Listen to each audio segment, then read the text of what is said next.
एक सवाल पूछना चाहता हूं मैं आपसे। क्या आपके बाल पहले जैसे घने नहीं रहे? क्या कोम्ब करते वक्त या शावर में नहाते वक्त आपके बाल गिर रहे हैं?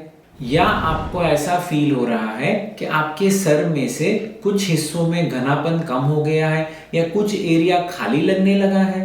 अगर इन सारे सवालों का जवाब हाँ है तो ये वीडियो आपके लिए बहुत जरूरी है। और अगर आप ये प्रॉब्लम को फील कर रहे हो तो इस प्रॉब्लम का एक नाम है और इस प्रॉब्लम का एक रीजन भी है और सबसे इंपॉर्टेंट चीज, इसका सॉल्यूशन भी है। तो एंड तक जरूर बने रहिएगा। मैं हूं doctor Sankit Shah, consultant dermatologist and hair specialist, Urmil skin clinic Vapi. हमने कई सारे लोगों को हेयर फॉल के प्रॉब्लम्स से निवारण दिया है और आज हम बात करेंगे हेयर थिनिंग यानी बाल पतला होने के ऊपर। तो हम बात करेंगे कि ये क्यों होता है, इसके क्या ग्रेड्स होते हैं और इसे कैसे अटकाया जा सकता है या कैसे ठीक किया जा सकता है नेचुरल सॉल्यूशंस और मेडिकल ट्रीटमेंट्स के द्वारा। Hair thinning versus hair fall, difference क्या है? सीधा टॉपिक पर आते हैं, लेकिन सबसे पहले एक कंफ्यूजन को दूर करना जरूरी है। हेयर फॉल क्या होता है और हेयर थिनिंग क्या होता है? हेयर फॉल का मतलब होता है जब बाल हमें झड़ते हुए दिखते हैं, जब बहुत सारे बाल गुच्छे में निकलते हैं। फीमेल्स जब बोलती है कि मेरे बहुत सारे बाल आ रहे हैं, पूरा हाथ में गुच्छा बन जा रहा है, पूरी थैली भर जा रही है, इसे हम हेयर फॉल कहते हैं। हेयर थिनिंग में हेयर फॉल तो हो सकता है, लेकिन जब बाल वापस रीग्रो करते हैं तो बाल पहले के मुकाबले थोड़े से पतले होते हैं, थोड़े से कमजोर होते हैं और थोड़े छोटे भी होते हैं। और इसीलिए इसको सीरियसली लेना जरूरी है। जितना जल्दी पहचानोगे उतने जल्दी अपने बालों को बचा पाओगे। अब आते हैं इसके कारणों पर। बिना वजह जाने इलाज करवाना समय और पैसा दोनों को बर्बाद करने जैसा है। सबसे पहला कारण है डीएचटी सेंसिटिविटी। हमने हमारे पहले की वीडियोस में भी बताया है कि डीएचटी एक मेजर रीजन होता है हेयर थिनिंग के लिए। डीएचटी यानी डाईहाइड्रोटेस्टोस्टेरोन, ये एक हार्मोन होता है जिसकी अगर स्कैल्प में सेंसिटिविटी ज्यादा हो तो इसके वजह से बाल पतले होने लगते हैं, पहले के मुकाबले घनापन कम होने लगता है और थिनिंग भी आ जाता है। और यही फॉलिकल श्रिंकेज का सबसे बड़ा कारण होता है। दूसरा कारण है आयरन और फेरेटिन की कमी, जो इंडिया में काफी कॉमन है, खासकर महिलाओं में।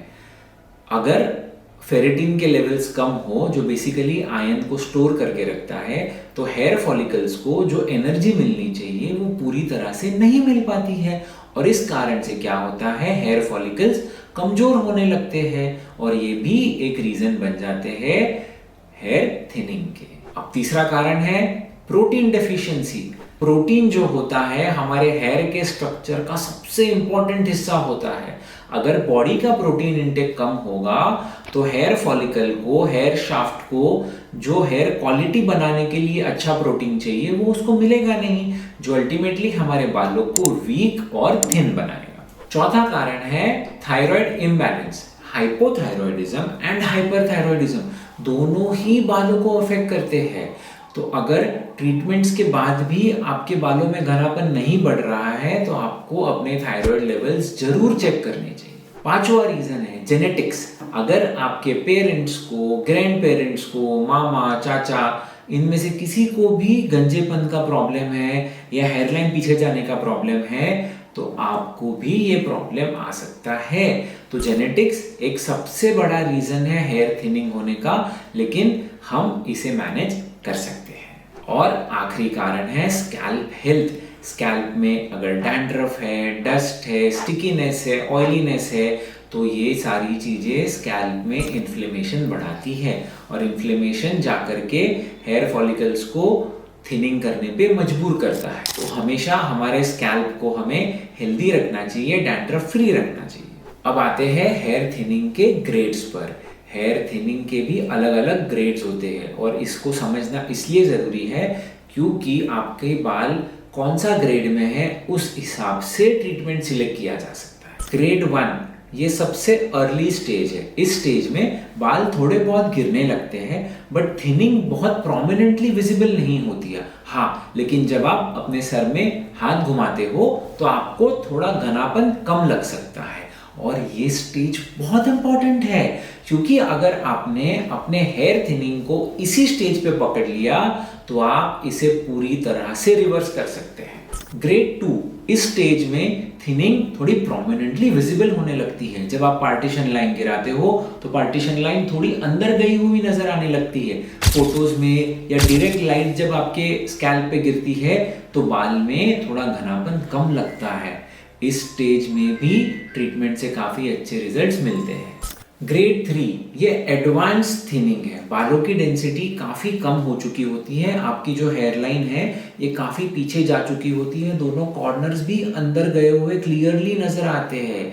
इस स्टेज में भी ट्रीटमेंट से इम्प्रूवमेंट मिल सकता है, लेकिन यहाँ पे टाइम ज़्यादा लगता है और मेडिकेशंस और प्रोसीजर्स का कॉम्बिनेशन भी लेना पड़ता है। तो एक सिंपल रूल याद रखो, जितना लोअर ग्रेड उतना बेटर रिजल्ट और उतना जल्दी रिजल्ट भी मिलेगा। अब बात करते हैं नेचुरल वेज की, वो चीजें जो आप घर से ही शुरू कर सकते हैं। सबसे पहली चीज, अपनी डाइट को ठीक करो। Green vegetable intake daily 2 bowl minimum होना जरूरी है। मिनिमम दिन में 2 फ्रूट्स खाना जरूरी है और मिनिमम अपने बॉडी वेट के हिसाब से प्रोटीन इंटेक होना जरूरी है। 1 to 1.5 ग्राम्स पर KG body weight protein intake होना चाहिए। प्रोटीन इंटेक के लिए आप स्प्राउट्स ले सकते हो, आप पनीर ले सकते हो, आप सोयाबीन ले सकते हो, टोफू ले सकते हो। ये सारी चीज़ें आपका प्रोटीन इंटेक बढ़ाने में हेल्प करेगी। दूसरा है स्कैल्प मसाज। रोज 5 मिनट अपने स्कैल्प को थोड़ा सा मसाज कीजिए। ऑयल ना भी लगाओ तो चलेगा, सिर्फ स्कैल्प को हल्के हाथ से मसाज करने से आप स्कैल्प का ब्लड सर्कुलेशन बढ़ाते हो और इसके वजह से स्कैल्प की जो टाइटनेस होती है वो भी थोड़ी कम होती है। तो जो भी मेडिकेशंस आप यूज़ कर रहे हो उसका इफेक्ट हमें बेटर मिल सकता है। तीसरी चीज, स्ट्रेस मैनेज करो। ये बोलना और सुनना बहुत आसान होता है, लेकिन करना बहुत मुश्किल होता है, लेकिन ज़रूरी है, क्योंकि स्ट्रेस अगर ज़्यादा होगा तो ये आपके बालों को डेफिनेटली अफेक्ट करेगा और आपके बालों की थिनिंग को बढ़ाएगा।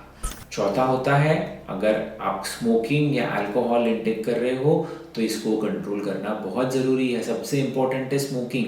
स्मोकिंग क्या करता है, हमारे स्कैल्प के ब्लड सप्लाई को रिड्यूस कर देता है। तो स्मोकिंग को बंद करने से हमारे हेयर थिनिंग को कंट्रोल में लाने में काफ़ी फ़ायदा मिलता है। नेक्स्ट है, स्कैल्प में हार्श प्रोडक्ट्स यूज़ करना बंद कीजिए। अगर आप daily heavy gels, heavy styling products, heavy curls, iron rods, ये सारी चीज़ें आप डेली बेसिस पे यूज़ कर रहे हो तो आप अपने बालों को रोज़ नुकसान पहुंचा रहे हो। तो इन चीज़ों को यूज़ टू केस बेसिस पे, यानी जब कोई फंक्शन हो, इवेंट हो, तभी यूज़ करना चाहिए। रेगुलर बेसिस पे यूज़ नहीं करना चाहिए। 2 इम्पॉर्टेंट चीज़ें, पानी अच्छे से पीना चाहिए। डिहाइड्रेशन भी एक कारण होता है जो हमारे बॉडी में इन्फ्लेमेशन को ट्रिगर कर सकता है।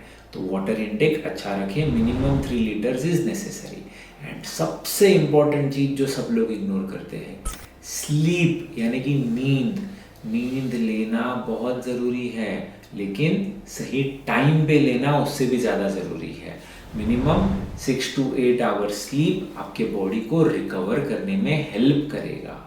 नेचुरल चेंजेस ज़रूरी है, लेकिन अगर आपका थिनिंग ऑलरेडी ग्रेड 2 या ग्रेड 3 में पहुंच गया है तो सिर्फ घर के नुस्खे आपको हेल्प नहीं करेंगे, आपको डॉक्टर की मदद लेना ज़रूरी है। सबसे बेसिक ट्रीटमेंट जो होती है हेयर थिनिंग, अगर पता चल गया कि ये फीमेल पैटर्न हेयर लॉस है या मेल पैटर्न हेयर लॉस है तो ये प्रोग्रेसिवली आगे बढ़ने वाला है। तो इसको अटकाने के लिए एक ही लोशन है जो US FDA अप्रूव्ड है, जिसे कहा जाता है मिनॉक्सिडिल लोशन। इसके अलावा सेकेंड ऑप्शन जो होता है, जब आपका हेयर फॉल या हेयर थिनिंग एडवांस ग्रेड में जाता है तो ओरल मल्टीविटामिन सप्लीमेंटेशंस आपके ब्लड रिपोर्ट्स के बाद चालू करना ज़रूरी होता है। डिपेंडिंग कि क्या डेफिशिएंसी है, B12 डेफिशिएंट है, आयरन डेफिशिएंट है, विटामिन D डेफिशिएंट है, इन सारी चीज़ों को सप्लीमेंट करने से हेयर थिनिंग और हेयर फॉल में फ़ायदा ज़रूर मिलता है। और मैं हमेशा रेकमेंड करता हूँ कि पहले ब्लड टेस्ट कराइए और उस रिपोर्ट्स के हिसाब से टारगेटेड सप्लीमेंटेशन लेना ज़रूरी है। तीसरा ऑप्शन होता है ओरल एंटी एंड्रोजेंस यानी कि फिनास्टेराइड एंड ड्यूरास्टेराइड। ये ऐसी दवाइयाँ हैं जो सिर्फ प्रिस्क्रिप्शन बेसिस पे ही लेनी चाहिए, खुद से स्टार्ट नहीं करनी चाहिए। आपके डर्मेटोलॉजिस्ट आपके हेयर लॉस के ग्रेड को, आपके हेयर थिनिंग के ग्रेड को देख के आपको सजेस्ट करेंगे कि आपको ये दवाई ज़रूरी है या नहीं है। फोर्थ ऑप्शन होता है PRP यानी कि प्लेटलेट रिच प्लाज्मा थेरेपी या GFC यानी कि ग्रोथ फैक्टर कॉन्सेंट्रेट्स। ये एक प्रोसीजरल ट्रीटमेंट होता है जो कि क्लिनिक में किया जाता है, जिसमें आपका ब्लड कलेक्ट करके उसके अंदर से जो प्लेटलेट्स होते हैं उन्हें सेपरेट किया जाता है और उन्हें फिर स्कैल्प में इंजेक्ट किया जाता है। इन प्लेटलेट्स में काफ़ी सारे ग्रोथ फैक्टर्स होते हैं जो आपके स्कैल्प के हेयर ग्रोथ को बूस्ट करते हैं। इसके अलावा कुछ और ट्रीटमेंट्स होती है जो क्लिनिक में अच्छे से की जा सकती है, जैसे कि low level laser therapy, erbium glass laser therapy, red touch laser therapies and scalp threads. ये सारे एडवांस ट्रीटमेंट्स हैं जो सारे क्लिनिक्स में अवेलेबल नहीं होते हैं, लेकिन जहाँ भी ये अवेलेबल हो आप इसका फ़ायदा उठा सकते हैं। अगर आप पापी या नियर बाय एरिया में रहते हो और कंसल्ट करना चाहते हो तो नीचे दिए गए नंबर पे कॉल करके ज़्यादा इन्फॉर्मेशन ले सकते हो, लिंक डिस्क्रिप्शन में है। अगर आपने मेरी पिछली वीडियो देखी जिसमें हमने बताया था कि बॉल्डनेस कैसी होती है, DHT क्या होता है और हेयर ट्रांसप्लांट के ऑप्शंस क्या क्या है, तो वो वीडियो इस वीडियो से डायरेक्टली लिंक्ड है। और अगर आपके कोई भी सवाल है तो आप नीचे कमेंट में ज़रूर पूछिए, मैं पर्सनली इन सारे सवालों के जवाब देने की कोशिश करूँगा।